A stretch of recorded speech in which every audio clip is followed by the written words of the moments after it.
သူထေးစွန်းမင်းတကယ်လာတာပဲငါကတော့မင်းနောက်ပြောင်နေတယ်လို့ထင်နေတာဗျရွာလူကြီးဝံ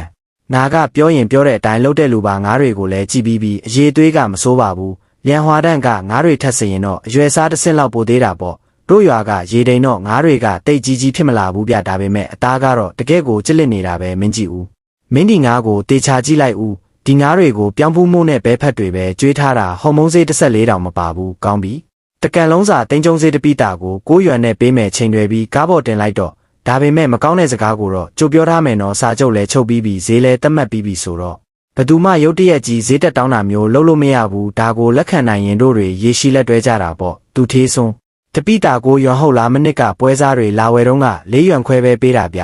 မင်းက9လာဝယ်တာမဟုတ်ပဲပိုက်ဆံလာပေးနေတာပဲဘသူကများဈေးပိုတောင်းရဲမှာလဲငါဝမ်းနေဟုတ်ပထမဆုံးသဘောမတူဘူးဘသူမစိုးကွဲရမှာပြဿနာရှာဖို့ကြံစီရင်ငါတို့ကိုရွာစရင်ကနေပါပဲဖြက်ပြစ်မယ်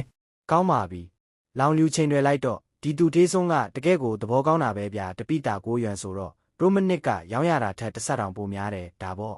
လျံဟွာတန်းဘက်ကလူတွေကတော့သူတို့ဘာသာသူတို့သွားရောက်မယ်ပြောနေကြတာပဲတပိတာ25ရွံပါညာနဲ့ငါကတော့မဖြစ်နိုင်ဘူးလို့မြင်တယ်သူထေးစွန်းကကြတော့လက်ငင်းပိုက်ဆံပေးတာလေကျွေးမတင်အကျွေးမကြံတော့ဘလောက်စိတ်အေးရလဲ